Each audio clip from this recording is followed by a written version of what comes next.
I want to ask you first about, I love everything you have to say about, most things, but I want to know what got you into your line of work. Like, why do you do what you do today?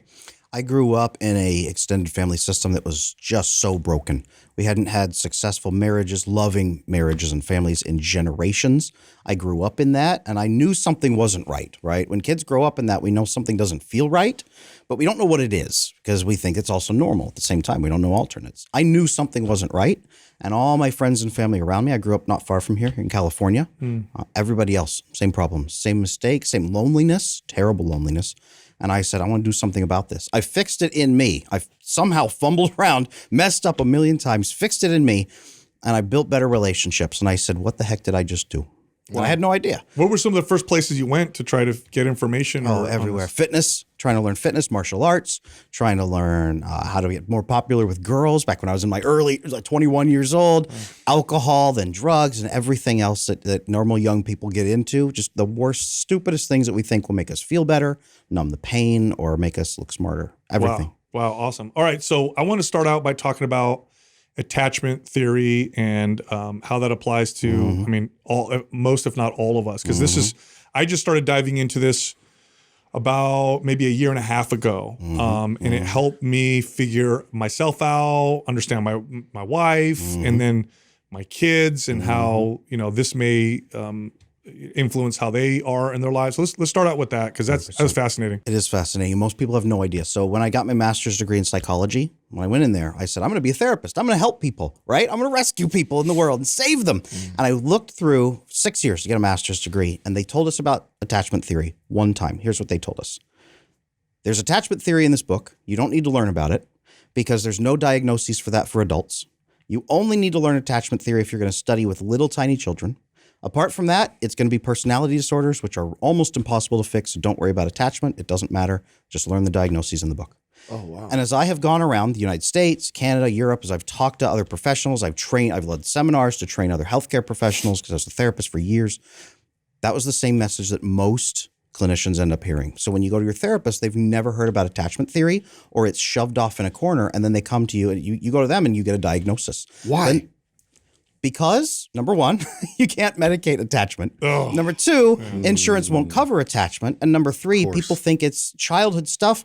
The average guy on the street, if I say, hey, your childhood is affecting your relationships right now, let's talk about that. You're going to say, what the heck? No, get out of here. Like, my relationships are good. We're solid. The average guy on the street doesn't want to talk about how his childhood is probably still messing with him. So no one talks about attachment. It's barely making a comeback, but we have to talk about it. So Adam, what is it? Like, can you explain exactly? Absolutely. Yeah, so, and with the origin? 100%. So back in the 1950s, I believe, Bowlby created this theory that said, look, when you are a little kid, you have needs, right? You and I have kids. You and I have kids, right? When you're a little child, you have needs you cannot meet. You need to feel safe, and you can't make yourself feel safe. And you need to feel loved, and you cannot make yourself feel loved. Your parents' job is to give you those things and put a tiny price tag on them that is just to be loving in return. That's it. It's supposed to be a reciprocal relationship of I love you, you love me, right? The Barney song is coming to mind.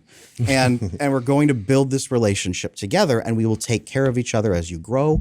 I will teach you. I will be there with you. That would be what's called secure attachment if your parents teach you that. Most of us in modern world, our parents didn't know how to teach us that.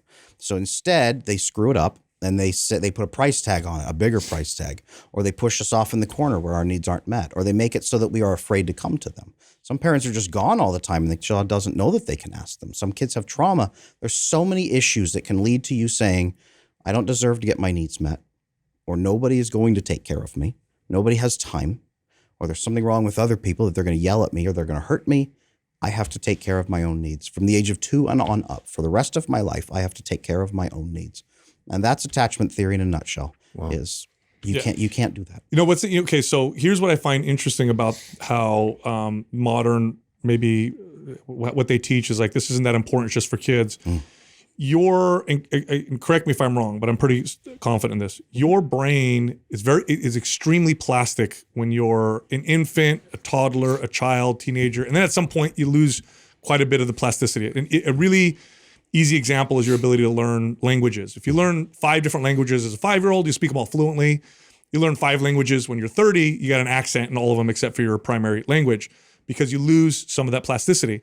So the attachment theory, part of the reason why this affects you as an adult is there are kind of permanent connections that are created as a child that you can't necessarily get rid of, but you can understand and work around when you're an adult. But if you don't acknowledge them, then you're just going to live in this automatic cycle. Am I hitting it? Very much so. Very Okay. much so. It is, interestingly, through my work, what I have found working with hundreds and hundreds of people, it is fixable. Not that you will never, ever have insecurities again, but the part of the brain that says this is an absolute fact that either I don't deserve love or other people will hurt me if they get a chance, right? Two different types of attachment that can break.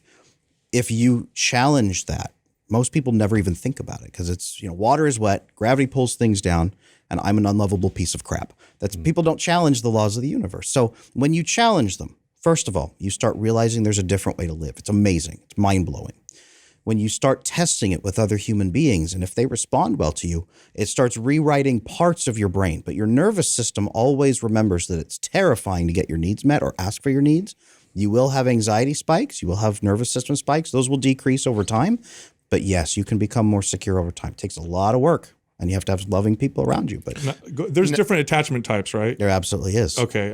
And attachment too, yes. Yeah. So in your book, Slaying Fear, you do a really good job of giving the reader these examples that are not, quote unquote, real examples, but they're pretty much real scenarios. And the thing that blows me away is that I think a lot of parents overlook is how simple some of the things that we do can really make these huge impacts. So give the audience that's listening some examples of like behaviors that we do in response, and then how the child interprets that reaction to the parent. So Absolutely. So I have 4 kids myself. My oldest is 6. And at the end of the day, he does not want to go to bed. And at the end of the day, I'm tired. He gets to a point where he might build up and have a tantrum. Kids do this, right? I could yell at him and say, get in your damn bed. I'm tired of talking to you. I'm sick of it. We're not doing this anymore. We're done. Get in there, or it's whatever punishment might be. probably happens all the time. 100%. And so many parents do this because you're exhausted. You don't mean to, and you feel like crap afterward, but you're just exhausted by the end of it. You say, go to bed, please. I can do that. But instead, what I do is this. I take a breath. I sit down and say, all right, buddy, we're a family. I want to work with you, right? I need you to go to bed because I'm really tired too. Can you hear in my voice how frustrated I am? Yeah, Dad. Okay. I'm sure you're probably frustrated too, man. But let's take care of each other, right? What do you need to be able to go to bed tonight, right? Do you need to make sure that we're going to get time tomorrow in the morning? Are you worried that we're not going to have time tomorrow? Are you worried that something bad's going to happen to you? Where are you at right now? And he's like, I just don't want to sleep. Okay. I need you to, or I'm going to get more frustrated and that's going to hurt our relationship. And I don't want to hurt our relationship. So let's take care of each other. In the morning, I will spend time with you. So let's look forward to that, and we're going to take care of each other. Okay, Dad. And then we give a high, kiss him on the forehead. He will go to sleep at that point. Yeah. It is cooperating during a conflict. Every human relationship has conflict. Conflict is an opportunity to trust other human beings, or it's an opportunity to grow apart from other human beings. Every time you have conflict with your kids, it's a chance to show them you love them and how to get their needs met from you in return, or to show them that nobody cares about their needs, so they have to figure it out on their own.